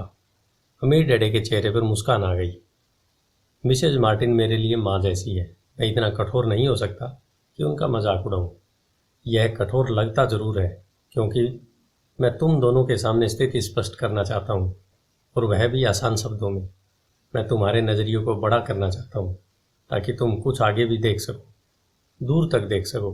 ज़्यादातर लोगों को आगे देखने का फ़ायदा कई बार सिर्फ इसलिए नहीं मिल पाता क्योंकि उनके देखने का दायरा बहुत छोटा होता है। ज़्यादातर लोग जिस जाल में फंसे हुए हैं वे उसे देख ही नहीं पाते। माइक और मैं वहाँ पर सोचते हुए बैठे रहे क्योंकि हम उनकी बातों का मतलब पूरी तरह से समझ नहीं सके थे। उनकी बातें सुनने में कठोर और कड़वी लग रही थी, परंतु हम यह भी जानते थे वे हमें कुछ सिखाने की काफ़ी कोशिश कर रहे थे। मुस्कुराहट के साथ अमीर डैडी ने कहा, क्या 25 सेंट प्रति घंटे ऑफर अच्छा नहीं लगा? क्या इससे दिल की धड़कन तेज नहीं हुई? मैंने अपना सिर नहीं में हिलाया, जबकि असल में ऐसा ही हुआ था। 1 घंटे काम के बदले 25 सेंट मेरे हिसाब से बहुत बढ़िया सौदा था। अच्छा, मैं तुम्हें 1 घंटे के $1 दूंगा, अमीर डैडी ने शरारत भरी मुस्कुराहट के साथ कहा। अब मेरा दिल तूफान मेल की तरह दौड़ रहा था। मेरा दिमाग चीख चीख कर कह रहा था, इनकी बात मान लो, मान लो। मुझे अपने कानों पर भरोसा नहीं हो रहा था, परंतु फिर भी मैं चुप था। अच्छा, $2 प्रति घंटे? मुझे ऐसा लगा जैसे मेरे छोटे से 9 साल पुराने दिमाग में किसी ने बम फोड़ दिया हो। 1956 में $2 प्रति घंटे की कमाई मुझे दुनिया का सबसे अमीर बच्चा बना देती। मैं इतना सारा पैसा कमाने की कल्पना भी नहीं कर सकता था। मैं हाँ कहना चाहता था। मैं सौदा पक्का करना चाहता था। मुझे नई साइकिल दिख रही थी, नए बेसबॉल के क्लब दिख रहे थे। मेरे पास कड़क नोट देखकर मेरे दोस्तों की जलन और तारीफ भी मुझे साफ दिख रही थी। सबसे बड़ी बात तो यह थी कि जिमी और उसके दोस्त मुझे फिर कभी गरीब नहीं कह सकते थे, परंतु किसी वजह से मैं खामोश खड़ा रहा। हो सकता है कि मेरे दिमाग में गर्मी बढ़ जाने के कारण फ्यूज उड़ गया हो, परंतु मन ही मन $2 प्रति घंटे का ऑफर मानने के लिए बेताब था। आइसक्रीम पिघल चुकी थी और मेरे हाथ पर बह रही थी। आइसक्रीम की डंडी खाली थी जिसके नीचे वनीला और चॉकलेट के टुकड़े थे जिनके मजे चिंटियां ले रही थी। अमीर डैडी हम दोनों बच्चों को देख रहे थे जो आंखें फाड़कर और खाली दिमाग से उन्हें घूर रहे थे। उन्हें मालूम था कि वे हमारी परीक्षा ले रही है, और वे यह भी जानते थे कि हमारे दिल का एक कोना उस ऑफर को मानने के लिए बेताब हो रहा था। वे जानते थे कि हर व्यक्ति की आत्मा का एक हिस्सा कमज़ोर और ज़रूरतमंद होता है जिसे खरीदा जा सकता है, और वे यह भी जानते थे कि हर व्यक्ति की आत्मा का एक हिस्सा मजबूत दृढ़ निश्चयी होता है जिसे कभी नहीं खरीदा जा सकता। असली सवाल यह था कि इनमें से कौन सा हिस्सा ज़्यादा ताकतवर है। उन्होंने अपनी ज़िंदगी में हज़ारों लोगों की परीक्षा ली थी। जब वे नौकरी मांगने के लिए आए लोगों का इंटरव्यू लेते थे तो वे हर बार आत्माओं की परीक्षा लेते थे। अच्छा, $5 प्रति घंटे? अचानक मेरे अंदर शांति छा गई। कुछ था जो बदल गया था। ऑफर बहुत ही बड़ा था और मूर्खतापूर्ण लग रहा था। 1956 में गिने चुने वयस्कों को $5 प्रति घंटे से ज़्यादा मिलता होगा। लालच खत्म हो गया था और इसकी जगह शांति ने ले ली थी। धीमे से मैं अपनी बाईं तरफ खड़े माइक की तरफ मुड़ा। उसने मेरी तरफ देखा। मेरी आत्मा का जो हिस्सा कमज़ोर और ज़रूरतमंद था वह खामोश हो चुका था। मेरा वह हिस्सा जिसे खरीदा नहीं जा सकता था वह आगे आ चुका था। मेरे दिमाग और आत्मा में पैसे को लेकर हुए इस युद्ध में शांति और विश्वास जीत चुके थे। मैं जानता था कि माइक भी उसी बिंदु पर पहुंच चुका था। अच्छा, अमीर डैडी ने धीमे से कहा, ज़्यादातर लोगों की एक कीमत होती है और उनकी कीमत इसलिए होती है क्योंकि हम सभी में दो भावनाएं होती है, डर और लालच। पहले वो पैसे के बिना रहने के डर से कड़ी मेहनत करते हैं। इसके बाद जब हमें तनख्वाह मिलती है तो हमें लालच या इच्छा की भावना जाग जाती है। पैसे होने पर हम उन बढ़िया चीज़ों के बारे में सोचने पर मजबूर हो जाते हैं जो उस पैसे से खरीदी जा सकती है। इस तरह हमारी ज़िंदगी का एक पैटर्न बन जाता है। किस तरह का पैटर्न? मैंने पूछा। सुबह जागने, काम पर जाने, खर्च करने, सुबह उठने, काम पर जाने, खर्च करने। लोगों की ज़िंदगी हमेशा डर और लालच इन्हीं दो भावनाओं से चलती है। उन्हें अगर ज़्यादा पैसा दे भी थे तो वे इसी पैटर्न पर चलकर अपना खर्च बढ़ा लेंगे। इसी पैटर्न को मैं चूहा दौड़ कहता हूँ। क्या कोई दूसरा रास्ता भी है? माइक ने पूछा। हाँ, अमीर डैडी ने धीमे से कहा, परंतु इसे बहुत कम लोग खोज पाते हैं। और वह रास्ता क्या है? माइक ने पूछा। उसी रास्ते को तुम लोग काम करते हुए और मेरे हिसाब से सीखते हुए खोज लोगे। मैं यही उम्मीद करता हूँ। इसी कारण मैंने तुम्हें पैसे देना बंद कर दिया। इस बारे में कोई संकेत तो दीजिए, माइक ने कहा। हम लोग मेहनत से काम करते करते थक चुके हैं, खासकर तब जब इसके बदले में कुछ नहीं मिल रहा हो। पहला कदम तो यह है कि तुम लोग सच बोलो, अमीर डैडी ने कहा। हम लोग झूठ नहीं बोल रहे हैं, मैंने कहा। मैंने कब कहा कि तुम लोग झूठ बोल रहे हो? मैं तो यह कह रहा हूँ कि सच्ची बात कह देना चाहिए, अमीर डैडी ने जवाब दिया। किस बारे में? मैंने कहा, इस बारे में कि तुम लोगों को कैसा लग रहा है, अमीर डैडी ने कहा। तुम्हें यह किसी और से कहने की ज़रूरत नहीं है, सिर्फ अपने आप से सच बोलो। आपके कहने का मतलब यह है कि इस पार्क में मौजूद लोग, आपके लिए काम करने वाले लोग, ये सब लोग ऐसा नहीं करते? मुझे ऐसा ही लगता है, अमीर डैडी ने कहा। इसके बजाय उन्हें हमेशा पैसा नहीं होने का डर सताता रहता है। उस डर का सामना करने के बजाय, सोचने के बजाय लोग सिर्फ प्रतिक्रिया करते हैं। इस दौरान वे दिल से काम लेते हैं, दिमाग से नहीं। अमीर डैडी ने अपने सिर पर उंगली ठोकते हुए कहा। फिर उनके हाथ में कुछ पैसे आ जाते हैं और उनमें खुशी, इच्छा, लालच की भावना आ जाती है और एक बार फिर वे दिमाग से सोचने के बजाय दिल से काम करने लगते हैं। तो वे दिल से, अपनी भावनाओं से सोचते हैं, माइक ने कहा। बिल्कुल ठीक, अमीर डैडी ने कहा। वे इस बारे में सच नहीं बताते कि उन्हें कैसा लग रहा है। वे अपनी भावना से काम करते हैं और दिमाग से सोचने का कष्ट नहीं उठाते। उन्हें डर लगता है। वे नौकरी करने जाते हैं और आशा करते हैं कि ज़्यादा पैसे आने से उनका डर दूर हो जाएगा, परंतु ऐसा नहीं होता है। वही पुराना डर उन्हें फिर से सताने लगता है। वे फिर से नौकरी करने जाते हैं और फिर आशा करते हैं कि पैसा उनके डर को कम कर देगा, परंतु ऐसा नहीं होता। डर के ही कारण वे नौकरी के जाल में फंसे रहते हैं। पैसा कमाते हैं, काम करते हैं, पैसा कमाते हैं और आशा करते हैं कि डर से उनका पीछा छूट जाएगा, परंतु हर रोज़ जब वे उठते हैं तो उनका पुराना डर भी उनके साथ उठता है। वही पुराना डर करोड़ों लोगों को रात भर जगाता है और उनकी रात बहुत चिंता और परेशानी से गुजरती है। इसलिए वे उठते हैं, काम पर जाते हैं और यह आशा करते हैं कि तनख्वाह के चेक से उनके दिल को कुतरने वाले इस डर को वे मौत के घाट उतार देंगे। सच बात तो यह है कि पैसा उनकी ज़िंदगी को चला रहा है, परंतु वे इस बारे में कभी सच नहीं बोलते। पैसे ने उनकी भावनाओं पर कब्जा कर लिया है और उनकी आत्माओं पर भी। यह कहकर अमीर डैडी खामोश हो गए ताकि उनके शब्दों में छुपा संदेश हमारे अंदर चला जाए। माइक और मैंने उनकी बातें सुनी थी, परंतु हम उनका मतलब पूरी तरह समझ नहीं पाए थे। मुझे अक्सर यह हैरानी होती है कि लोगों को ऑफिस जाने की इतनी जल्दी क्यों होती है। उन्हें अपनी नौकरी में खास मज़ा नहीं आता था और वे कभी खुश भी नहीं दिखते थे। फिर क्या वजह थी कि वे उन्हें जल्दी ऑफिस जाने के लिए प्रेरित करती थी? जब अमीर डैडी ने देख लिया कि हम जितना समझ सकते थे हमने उतना समझ लिया, तो उन्होंने आगे कहा, मैं यह चाहता हूँ कि तुम लोग इस जाल से बचो। दरअसल मैं तुम्हें यही सिखाना चाहता हूँ। मेरा मकसद सिर्फ अमीर बनना सिखाना नहीं है। अमीर बनने से समस्या नहीं सुलझेगी। मैंने आश्चर्य से पूछा। बिल्कुल नहीं, मुझे दूसरी भावना, इच्छा के बारे में अपनी बात पूरी करने दो। कुछ लोग इसे लालच कहते हैं, परंतु मैं इसे इच्छा कहना ज़्यादा पसंद करता हूँ। यह बुरा नहीं है कि हम किसी बेहतर, ज़्यादा सुंदर, ज़्यादा सुखद या रोमांचक चीज़ की इच्छा करें। लोग इच्छा की वजह से भी पैसे के लिए काम करते हैं। उन्हें सुख के लिए भी पैसे की ज़रूरत होती है, क्योंकि वे मानते हैं कि पैसे से सुख खरीदा जा सकता है। परंतु पैसा जो खुशी देता है वह अक्सर पल भर की होती है। उन्हें ज़्यादा खुशी, ज़्यादा आनंद, ज़्यादा आराम, ज़्यादा सुरक्षा हासिल करने के लिए और ज़्यादा पैसे की ज़रूरत होती है। इसलिए वे काम करते रहते हैं और यह सोचते रहते हैं कि पैसा डर और लालच से परेशान उनकी आत्माओं को शांत कर देगा। परंतु पैसा यह काम नहीं कर सकता। अमीर होने के बाद भी नहीं, माइक ने कहा। हाँ, अमीर होने के बाद भी नहीं, अमीर डैडी ने कहा।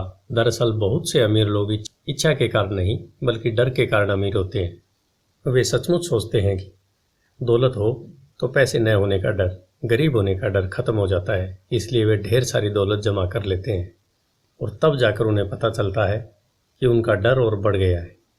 उन्हें अब इसके खोने की चिंता सताने लगी है। मैं ऐसे दोस्तों को जानता हूँ जो बहुत सा पैसा होने के बाद भी काम में जुटे रहते हैं। मैं ऐसे लोगों को भी जानता हूँ जिनके पास आज करोड़ों की दौलत है, परंतु वे आज उससे भी ज़्यादा चिंतित और परेशान हैं जितने वे अपनी गरीबी के दिनों में थे। उन्हें इस बात का डर है कि वे अपनी सारी दौलत खो देंगे। अमीर बनने से पहले जो डर उन्हें सता रहे थे, वे अमीर बनने के बाद और भी बढ़ गए हैं। दरअसल उनकी आत्मा का कमज़ोर और ज़रूरतमंद हिस्सा अब और तेज़ी से चीख रहा है। वे अपने आलीशान बंगलों, शानदार कारों और उस ऐशो आराम की ज़िंदगी को खोना नहीं चाहते जो पैसे से खरीदी गई है। वे इसी चिंता में घुलते रहते हैं कि अगर वे कंगाल हो गए तो उनके दोस्त क्या कहेंगे। इसी चिंता की वजह से कई लोग तो न्यूरोटिक और कुंठित तक हो चुके हैं। हालांकि वे अमीर दिखते हैं और उनके पास पहले से ज़्यादा पैसा है। तो क्या अमीर आदमी ज़्यादा सुखी होता है? मैंने पूछा। नहीं, मेरे हिसाब से तो ऐसा नहीं होता, अमीर डैडी ने जवाब दिया। पैसे से दूर रहना भी उतना ही बड़ा पागलपन है जितना कि उसके पीछे भागना। उसी समय कस्बे का एक पागल हमारी मेज़ के पास से गुजरा और कूड़ेदान के पास रुककर उसने कुछ ढूंढने लगा, जैसे उसे किसी ने समझाकर भेजा हो। चर्चा के इस मोड़ पर हम तीनों उसकी हरकतों को दिलचस्पी के साथ देख रहे थे, जबकि इससे पहले हमने उसे नज़रअंदाज कर दिया होता। अमीर डैडी ने अपने पर्स में से $1 निकाला और उस पागल बूढ़े को पास आने का इशारा किया। पैसा देखते ही वह तत्काल चला आया। उसने पैसे के लिए अमीर डैडी को ढेर सारी शुभकामनाएं दी और अपनी अच्छी किस्मत पर खुश होकर वह जल्दी से वहाँ से चला गया। इसमें और मेरे ज़्यादातर कर्मचारियों में बहुत सा अंतर नहीं है, अमीर डैडी ने कहा। मैं ऐसे बहुत से लोगों से मिलता हूँ जो कहते हैं, अरे मुझे पैसे में कोई रुचि नहीं है, फिर भी वे हर रोज़ 8 घंटे की नौकरी करते हैं। यह तो सच्चाई को नकारना है। अगर उन्हें पैसे में रुचि नहीं है तो वे नौकरी पर क्यों जाते हैं? इस तरह का चिंतन पागलपन का चिंतन है। उस कंजूसी भरे चिंतन से भी ज़्यादा पागलपन का है जिसमें कोई अमीर पैसे पर कुंडली मारकर बैठ जाता है। जब मैं वहाँ अपने अमीर डैडी की बात सुन रहा था तब मेरे दिमाग में यह ख्याल आ जाता था कि मेरे गरीब डैडी 1000 बार कह चुके थे, मुझे पैसे में कोई रुचि नहीं है। वह ऐसा अक्सर कहा करते थे। वे खुद की असली भावनाओं को छुपाने के लिए हमेशा यह भी कहा करते थे, मैं इसलिए काम करता हूँ क्योंकि मुझे अपना काम बहुत पसंद है। तो हमें क्या करना चाहिए? मैंने पूछा।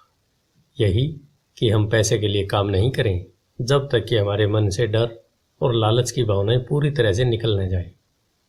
उसमें तो बहुत समय बर्बाद हो जाएगा, अमीर डैडी ने कहा।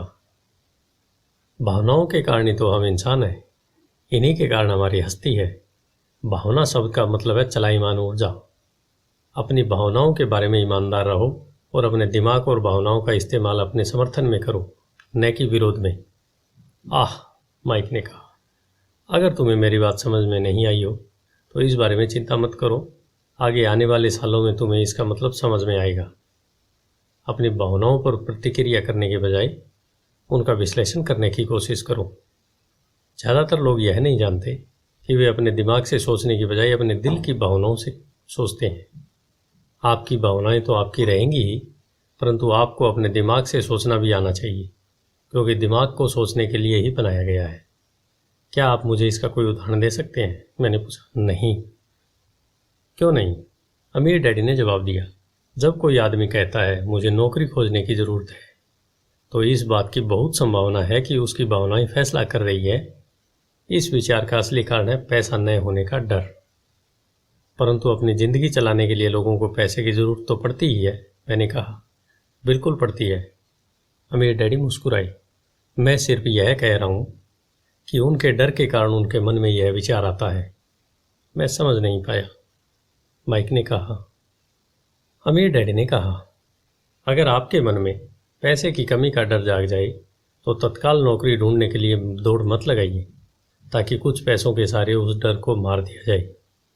इसके बजाय आप खुद से यह सवाल पूछिए, क्या लंबे समय में इस डर का सबसे बढ़िया इलाज नौकरी है?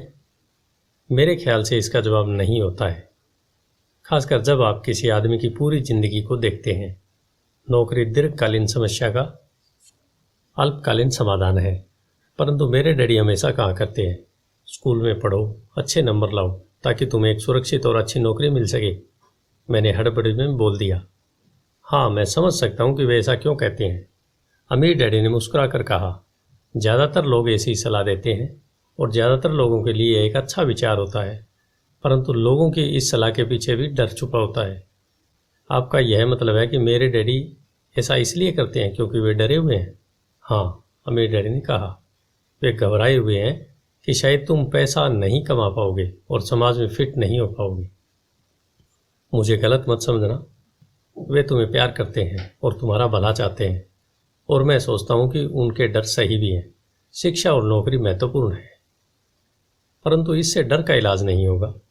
वही डर जो तुम्हें सुबह उठकर कुछ रुपए कमाने के लिए प्रेरित करता है, उसी डर के कारण वे स्कूल जाने पर इतना जोर देते हैं। तो आपकी सलाह क्या है? मैंने पूछा। मैं चाहता हूँ कि तुम्हें पैसे की ताकत पर काबू पाना सिखाऊं। पैसे का डर तुम्हारे दिमाग से निकल जाना चाहिए, और यह स्कूल में नहीं सिखाया जाता। अगर तुम इसे नहीं सीखोगे तो तुम पैसे के गुलाम बन जाओगे। अब उनकी बातें मेरी समझ में आ रही थी। वे हमारे विचारों को ज़्यादा व्यापक बनाना चाहते थे। वे चाहते थे कि जो मिसेज मार्टिन नहीं देख सकती थी, उनके कर्मचारी नहीं देख सकते थे, या मेरे डैडी तक नहीं देख सकते थे, वह देखने की योग्यता हम में आ जाए। उन्होंने जो उदाहरण दिए थे वे उस समय कठोर जरूर लग रहे थे, परंतु मैं उन्हें कभी नहीं भूला। मेरा नज़रिया उस दिन बहुत बड़ा हो गया था जब मैं उस जाल को देख सकता था जो ज़्यादातर लोगों के सामने बिछा होता है। देखो, आखिरकार हम सभी लोग एक कर्मचारी हैं। हम केवल अलग अलग स्तरों पर काम करते हैं, अमीर डैडी ने कहा। मैं तुम लोगों से बस यही कहना चाहता हूँ कि तुम लोग इस जाल से बचे रहो। डर और लालच, इन दो फंदों से बचने वाले जाल से। इनका इस्तेमाल अपने समर्थन में करो, अपने विरोध में नहीं।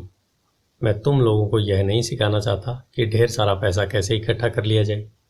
उससे डर या लालच को नहीं जीता जा सकता। अगर तुम्हें डर और लालच पर काबू पाना नहीं आता तो तुम चाहे कितने भी अमीर बन जाओ, असलियत में तुम एक बड़ी तनख्वाह पाने वाले गुलाम ही रहोगे। तो हम किस तरह से इस जाल से बच सकते हैं? मैंने पूछा। गरीबी या पैसे की तंगी का खास कारण डर और अज्ञान होता है, न कि अर्थव्यवस्था या सरकार या अमीर लोग। यह खुद का उड़ा हुआ डर या अज्ञान होता है जो लोगों को इस जाल में फंसाए रखता है। इसलिए तुम बच्चों को स्कूल जाना चाहिए और अपने कॉलेज की पढ़ाई पूरी करनी चाहिए। मैं तुम लोगों को यह जरूर सिखाऊंगा इस जाल से कैसे बचा जा सकता है। पहले के टुकड़े अब सामने आ चुके थे। मेरे पढ़े लिखे डैडी के पास बड़ी डिग्रियां थी और एक बढ़िया करियर था, परंतु स्कूल में उन्हें यह कभी नहीं सिखाया कि धन या आपके डर को किस तरह काबू में रखा जा सकता है।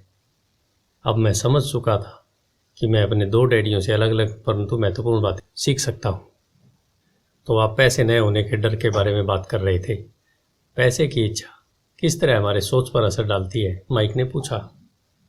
तुम्हें तब कैसे महसूस हुआ जब मैंने तुम्हारी तनख्वाह बढ़ाने का लालच दिया था? क्या तुमने यह देखा था कि तुम्हारी इच्छाएं किस तरह बढ़ रही थी? हमने अपने सिर हामी में हिलाए, पर तुमने अपनी भावनाओं के सामने हार नहीं मानी, और इस कारण तुम लोगों ने जल्दबाजी में काम नहीं लिया। इससे तुम्हें सोचने का वक्त मिल गया, यह सबसे महत्वपूर्ण है। हमें हमेशा डर और लालच की भावनाएं होती है। इसी क्षण से तुम लोगों के लिए यह सबसे महत्वपूर्ण है कि तुम इन भावनाओं का इस्तेमाल अपने समर्थन में करो और लंबे समय तक करते रहो। अपनी भावनाओं को अपने दिमाग पर हावी मत होने दो। इस तरह अपने विचारों को दूषित मत होने दो। ज़्यादातर लोग डर और लालच का इस्तेमाल खुद के विरोध में करते हैं। यह अज्ञान की शुरुआत होती है। डर और इच्छा की भावनाओं के कारण ही ज़्यादातर लोग तनख्वाह के चेक, तनख्वाह की बढ़ोतरी और नौकरी की सुरक्षा के पीछे भागते भागते अपनी पूरी जिंदगी निकाल देते हैं। असल में वे यह सोचते ही नहीं है कि भावनाओं के आधार पर बने हुए ये विचार उन्हें किस तरफ ले जा रहे हैं। यह तो वही बात हो गई जिसमें गाड़ी खींचने वाले गधे के सामने उसके मालिक गाजर लटकाई रखता है, जो उसकी नाक के ठीक सामने होती है। गधे का मालिक जहाँ जाना चाहता है वहाँ जाता है, परंतु गधा तो लालच के कारण भाग रहा है। कल गधे के लिए दूसरी गाजर आ जाएगी और गधा उसका पीछा करने लगेगा। आपके कहने का मतलब यह है कि जिस समय मैंने एक बेसबॉल ग्लव्स, कैंडी और खिलौनों के सपने देखना शुरू किया, उस समय मेरी हालत उस गधे की तरह हो गई थी जो गाजर के पीछे भागता है। माइक ने पूछा। हाँ, और उम्र के साथ साथ तुम्हारे खिलौने भी ज़्यादा महंगे होते जाएंगे। अपने दोस्तों पर रौब झाड़ने के लिए नई कार, एक नाव और एक आलीशान घर। अमीर डैडी ने मुस्कुराकर कहा, डर आपको दरवाजे से बाहर धक्का देता है। इच्छा आपको अंदर बुलाती है, आपको चट्टानों की तरह ललचाती है। यही जाल है। तो इसकी काट क्या है? माइक ने पूछा। डर और इच्छा अज्ञान की वजह से बढ़ते हैं, इसलिए अमीर लोगों के पास जितना ज़्यादा पैसा होता है उनका डर भी उतना ही ज़्यादा बड़ा होता है।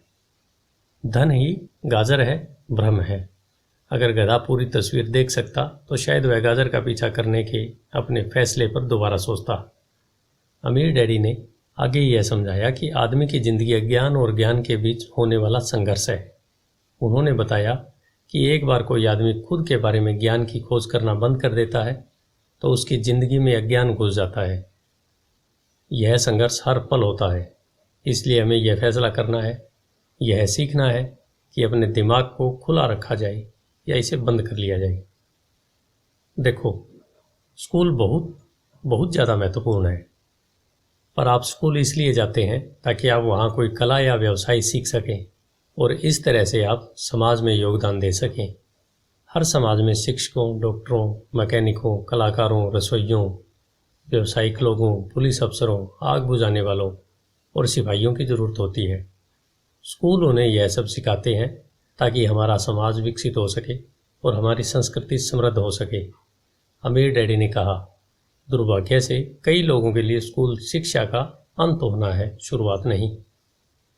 एक लंबी खामोशी छाई रही। अमीर डैडी मुस्कुरा रहे थे। उस दिन उन्होंने जो कहा था वह पूरी तरह से समझ नहीं आया, परंतु ज़्यादातर महान शिक्षकों के शब्द सालों तक हमें सिखाते रहते हैं। उनके शब्द इसी तरह से आज भी मेरे साथ हैं। मैं आज थोड़ा निर्मम हुआ। अमीर डैडी ने कहा, मैं एक वजह से निर्मम हुआ। मैं चाहता था कि तुम लोगों को आज की यह चर्चा हमेशा याद रहे। मैं चाहता हूँ कि तुम लोग हमेशा मिसेज मार्टिन के बारे में सोचो। मैं चाहता हूँ कि तुम लोग हमेशा उस गधे के बारे में सोचो। इन्हें कभी मत भूलना। अगर तुमने अपनी समझदारी से उन्हें काबू नहीं किया तो डर और लालच की तुम्हारी दोनों भावनाएं तुम्हें जिंदगी के सबसे बड़े जाल में फंसा सकती है। अपनी जिंदगी को डरते डरते गुजारना, अपने सपनों को पूरा न करना निर्ममता है। यह भी निर्ममता है कि पैसे के लिए कड़ी मेहनत की जाए और यह सोचा जाए कि पैसे से खरीदी गई चीज़ें सुख दे सकती हैं। बिल चुकाने के डर से घबराकर आधी रात को जागना जीने का एक भयानक तरीका है। तनख्वाह के हिसाब से ज़िंदगी जीना भी कोई जीना है। यह सोचना कि कोई नौकरी आपको सुरक्षा या एहसास दे सकती है, खुद से झूठ बोलना है। यह निर्ममता है और यही वह जाल है जिससे मैं तुम्हें बचाना चाहता हूँ। मैंने देखा है कि पैसा किस तरह लोगों की ज़िंदगियों को चलाता है। ऐसा अपने साथ मत होने दो। भगवान के लिए पैसे को अपनी ज़िंदगी मत चलाने दो। हमारी मेज़ के नीचे सॉफ्ट बॉल आ गई। अमीर डैडी ने उसे उठाया और वापस खिलाड़ियों के पास फेंक दिया। तो अज्ञान का लालच और डर से क्या ताल्लुक है? मैंने पूछा। यह पैसे का अज्ञान ही है जिसकी वजह से इतना लालच और इतना डर पैदा होता है। अमीर डैडी ने कहा, मैं तुम्हें कुछ उदाहरण देता हूँ। एक डॉक्टर जो अपने परिवार को ज़्यादा खुशी देना चाहता है अपनी फीस बढ़ा देता है। उसकी फीस बढ़ने की वजह से स्वास्थ्य सुविधाएं हर एक के लिए महंगी हो जाती हैं। अब इससे गरीब लोगों को सबसे ज़्यादा नुकसान पहुंचता है। इसलिए गरीब लोगों का स्वास्थ्य अमीर लोगों से ज़्यादा बुरा होता है। अब चूंकि डॉक्टर ने अपनी फ़ीस बढ़ा दी है, इसलिए वकील भी अपनी फ़ीस बढ़ा देता है। चूंकि वकीलों ने अपनी फ़ीस बढ़ा दी है, इसलिए स्कूल के टीचर भी अपनी तनख्वाह बढ़ाना चाहते हैं, जिसके कारण हमारा टैक्स बढ़ता है और यह सिलसिला अनंत काल तक यूं ही चलता रहता है। जल्द ही अमीर और गरीब लोगों के बीच इतना भयानक अंतर हो जाता है कि प्रलय आ जाएगा और एक दिन महान सभ्यता धराशायी हो जाएगी। महान सभ्यताएं तभी धराशायी हुई है जब अमीरों और गरीबों के बीच का फासला बहुत ज़्यादा हो गया है। अमेरिका भी उसी रास्ते पर चल रहा है और इससे यह साबित होता है कि इतिहास अपने आप को दोहराता है, क्योंकि हम इतिहास से कुछ नहीं सीखते। हम केवल ऐतिहासिक तारीखें और नाम रटते हैं, उनके सबक को भूल जाते हैं। क्या कीमतें नहीं बढ़नी चाहिए? मैंने पूछा। अच्छी तरह से चल रही सरकार और एक शिक्षित समाज में तो नहीं, कीमतें दरअसल कम होनी चाहिए। जाहिर है कि ऐसा केवल सिद्धांत में ही हो सकता है। कीमतें अज्ञान से पैदा हुई लालच और डर के कारण बढ़ती है। अगर स्कूल में धन के बारे में सिखाया जाता तो लोगों के पास ज़्यादा पैसा होता और बाज़ार की कीमतें भी कम होती, परंतु स्कूलों में सिर्फ पैसे के लिए काम करना सिखाया जाता है। पैसे की ताकत का इस्तेमाल नहीं सिखाया जाता। परंतु हमारे यहाँ बिजनेस स्कूल भी है। माइक ने पूछा, क्या आप मुझे अपनी मास्टर डिग्री के लिए बिजनेस स्कूल जाने के लिए प्रेरित नहीं कर रहे हैं? हाँ, अमीर डैडी ने कहा, परंतु अक्सर ऐसा होता है कि बिजनेस स्कूल ऐसे कर्मचारियों को प्रशिक्षित करते हैं जो परिष्कृत बीन काउंटर्स होते हैं। ईश्वर ही मालिक है। जब कोई बीन काउंटर बिजनेस संभाल ले, वे सिर्फ संख्या को देखते हैं, लोगों को निकालते हैं और बिजनेस का गला घोंट देते हैं। मैं जानता हूँ, क्योंकि मैं बीन काउंटर से काम लेता हूँ। वे सिर्फ इतना ही सोचते हैं कि लागत कैसे कम की जाए और कीमत कैसे बढ़ाई जाए। इससे बहुत सी समस्याएं पैदा हो जाती है। बीन काउंटर्स भी महत्वपूर्ण है। मैं सोचता हूँ कि ज़्यादा लोगों को इस बारे में जानना चाहिए, परंतु यह भी पूरी तस्वीर नहीं बताती। अमीर डैडी ने गुस्से से कहा। तो फिर क्या कोई इसका हल है? माइक ने कहा। हाँ, अमीर डैडी ने कहा, सोचने के लिए अपनी भावनाओं का इस्तेमाल करना सीखो।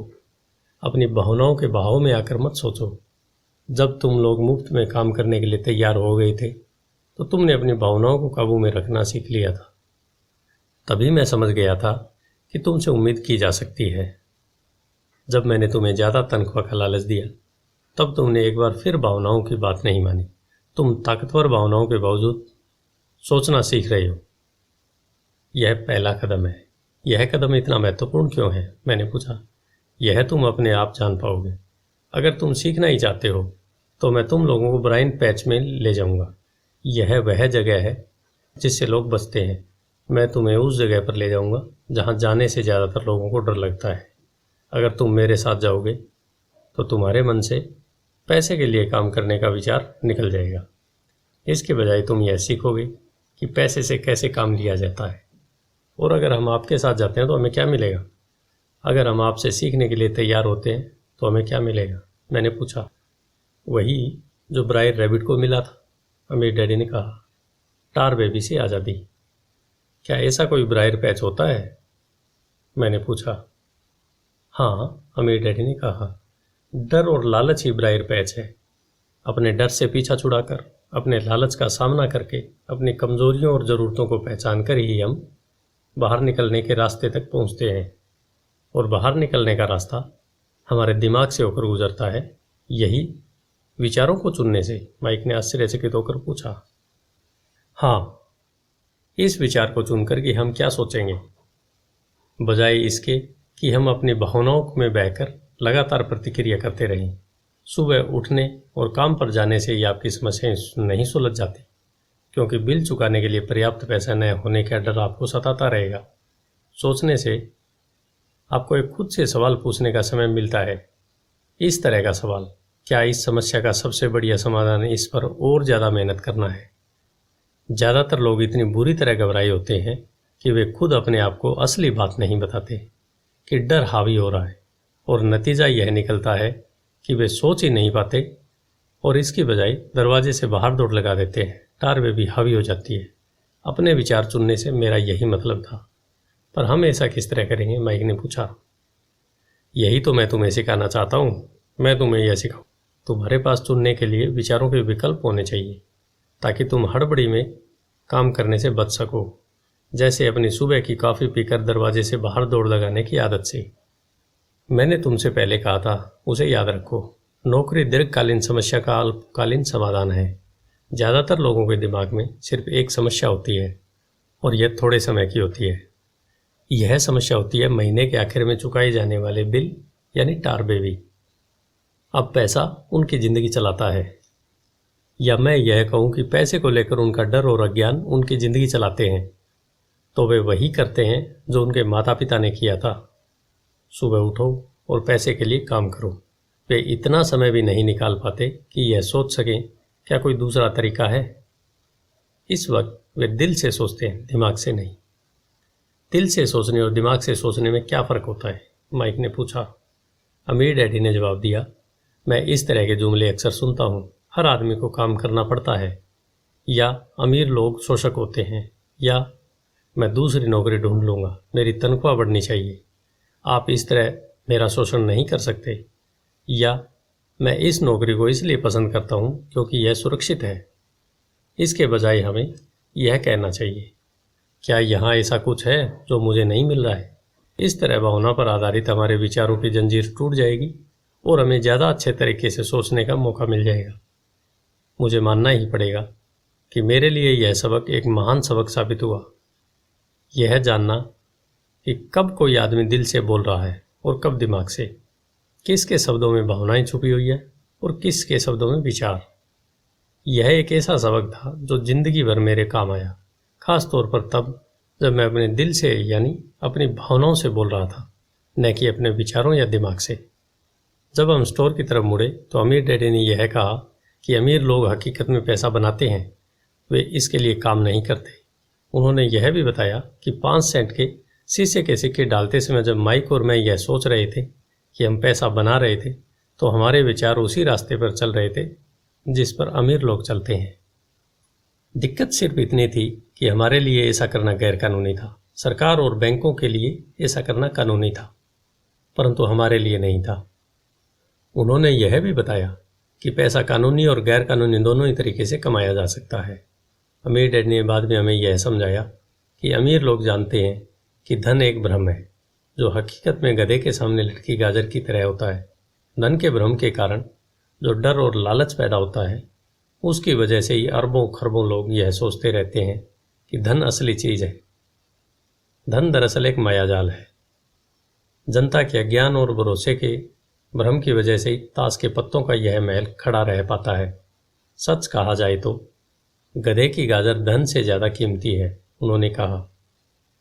उन्होंने अमेरिका के गोल्ड स्टैंडर्ड के बारे में भी बात की और यह बताया कि हर डॉलर का नोट असल में चांदी का प्रमाण पत्र है। उन्हें इस अफवाह से चिंता हो रही थी कि किसी दिन हम लोग गोल्ड स्टैंडर्ड को छोड़ देंगे और हमारे डॉलर चांदी के प्रमाण पत्र नहीं रहेंगे। जब ऐसा होगा बच्चों, तो कयामत आ जाएगी। गरीब, मध्यम वर्गीय और नासमझ लोगों की ज़िंदगी सिर्फ इसलिए बर्बाद हो जाएगी क्योंकि वे यह भरोसा करते रहते हैं कि धन ही असली चीज़ है और वे जिस कंपनी के लिए काम करते हैं वह कंपनी या सरकार उनका ध्यान रखेगी। उनकी बातें उस दिन हमारी समझ में नहीं आ रही थी, परंतु सालों बाद जाकर मुझे यह समझ में आया कि यह बड़े पते की बात थी। जब वे अपने पिकअप ट्रक में चढ़े तो उन्होंने कहा, काम चालू रखो बच्चों, पर जितनी जल्दी तुम तनख्वाह की ज़रूरत को भूल जाओगे, तुम्हारी आगे की ज़िंदगी उतनी ही आसान होती जाएगी। अपने दिमाग का इस्तेमाल करो, मुफ्त में काम करो और जल्दी तुम्हारा दिमाग तुम्हें पैसे कमाने के दूसरे तरीके बता देगा। उन तरीकों से तुम इस नौकरी से ज़्यादा पैसा कमा लोगे। तुम ऐसी चीज़ें देख पाओगे जो दूसरे लोग कभी नहीं देख पाते। मौके उनकी नाक के नीचे होते हैं, फिर भी ज़्यादातर लोग इन मौक़ों को कभी नहीं देख पाते। इसका कारण यह है कि वे पैसे और सुरक्षा ढूंढते रहते हैं, इसलिए उन्हें यही मिलते हैं। जिस वक्त तुम एक मौका भांपने में कामयाब हो जाओगे, उसके बाद तुम जिंदगी भर मौका भांप सकते हो। जिस वक्त तुम ऐसा कर लोगे, मैं तुम लोगों को कुछ और बातें सिखाऊंगा। इस बात को ध्यान से समझ लो ताकि तुम जिंदगी के सबसे बड़े जाल से बच सको। वह टार बेबी तुम्हें कभी कभी नहीं छू पाएगी। माइक और मैंने स्टोर से अपनी चीज़ें उठाई और मिसेज मार्टिन से गुड बाई कहा। हम वापस पार्क गए, उसी पिकनिक बेंच पर बैठे और वहाँ घंटों तक सोचते रहे और बातें करते रहे। हमने अगला हफ्ता स्कूल में सोचते हुए और इसी बारे में बातें करते हुए बिताया। 2 सप्ताह तक हम लोग सोचते रहे, बातें करते रहे और मुफ्त में काम करते रहे। दूसरे शनिवार के आखिर में मैं मिसेज मार्टिन से दोबारा गुड बाई कर रहा था और कॉमिक बुक स्टैंडर्ड को ललचाई नज़र से देख रहा था। हर शनिवार 30 सेंट नए मिलने से सबसे दुखद बात यह थी कि मेरे पास कॉमिक्स खरीदने के लिए बिल्कुल भी पैसे नहीं होते थे। अचानक जब मिसेज मार्टिन मुझे और माइक को गुड बाई कह रही थी, मैंने उन्हें एक ऐसा काम करते हुए देखा जो इससे पहले कभी नहीं देखा था। मेरा मतलब है, मैंने इसके पहले उन्हें ऐसा करते तो देखा था, पर उस तरफ ध्यान नहीं दिया था। मिसेज मार्टिन ने कॉमिक्स के पहले पेज को आधे में काटा और उसे संभाल कर अपने पास रख लिया। बाकी की पुस्तकों उन्होंने एक बड़े से भूरे कार्डबोर्ड के बॉक्स में डाल दिया। जब मैंने उनसे पूछा कि वे इस कॉमिक्स का क्या करती हैं, तो उन्होंने कहा, मैं उन्हें फेंक देती हूँ। जब वह नई कॉमिक्स लाता है तो मैं ऊपर के आधे कवर को क्रेडिट के लिए कॉमिक्स बुक डिस्ट्रीब्यूटर को दे देती हूँ। वह 1 घंटे में आने वाला है। माइक और मैंने 1 घंटे तक इंतज़ार किया। जल्दी ही वह डिस्ट्रीब्यूटर वहाँ आया और मैंने उससे पूछा कि क्या हमें कॉमिक्स मिल सकती है। इस पर उसने जवाब दिया, आपको मिल सकती है अगर आप इस स्टोर में काम करते हैं और अगर आप यह वादा करें कि आप उसे दोबारा नहीं बेचेंगे। हमारी पार्टनरशिप एक बार फिर कायम हो गई। माइक की मम्मी ने बेसमेंट में हमें एक खाली कमरा दे दिया जो उनके किसी काम का नहीं था। हमने इसकी सफाई करके उसमें सैकड़ों कॉमिक्स जमा कर ली। जल्दी हमारी कॉमिक्स लाइब्रेरी जनता के लिए खोल दी गई। माइक की छोटी बहन को पढ़ने का बहुत शौक था, इसलिए हमने उसे अपना लाइब्रेरियन बना लिया। लाइब्रेरी में आने और कॉमिक्स पढ़ने के लिए हम हर बच्चे से 10 सेंट लेते थे। स्कूल ख़त्म होने के बाद हर दोपहर 2:30 से 4:30 तक लाइब्रेरी खुलती थी। पड़ोस के बहुत से बच्चे इसके ग्राहक बन गए थे और वे जितने कॉमिक्स पढ़ना चाहते थे 2 घंटे में पढ़ सकते थे। यह उनके लिए बहुत बढ़िया सौदा था, क्योंकि एक कॉमिक्स की कीमत 10 सेंट होती थी और 2 घंटे में वे 5 या 6 कॉमिक्स पढ़ लेते थे। माइक की बहन लौटते समय बच्चों की तलाशी लेती थी और यह देख लेती थी कि वे अपने कपड़ों में कॉमिक्स छुपा कर तो नहीं ले जा रहे हैं। वह इस बात का रिकॉर्ड भी रखती थी कि हर रोज़ कितने बच्चे आए, उनका नाम क्या था और उनके सुझाव क्या थे। माइक और मुझे 3 महीने तक हर हफ्ते $9.5 का औसत लाभ हुआ। हमने उसकी बहन को हर हफ्ते $1 का भुगतान किया और उसे मुफ्त में कॉमिक्स पढ़ने का फ़ायदा भी दिया। हालांकि वह कॉमिक्स कभी कभार ही पढ़ती थी, क्योंकि वह हमेशा अपनी पढ़ाई में लगी रहती थी। माइक और मैं समझौते के मुताबिक हर शनिवार स्टोर में काम करते रहे। साथ ही हम अलग अलग दुकानों से कॉमिक्स इकट्ठी करते रहे। हमने वादे के मुताबिक कॉमिक्स नहीं बेचे। जब कोई कॉमिक्स फट जाती थी तो हम उसे जला देते थे। हमने इसकी एक शाखा खोलने की भी कोशिश की, परंतु हमें माइक की बहन की तरह मेहनती और भरोसेमंद लाइब्रेरियन नहीं मिला। बहुत कम उम्र में ही हमने यह जान लिया था कि अच्छे स्टाफ को खोजना कितना मुश्किल होता है। लाइब्रेरी खुलने के 3 महीने बाद हमारी लाइब्रेरी में एक समस्या आ गई।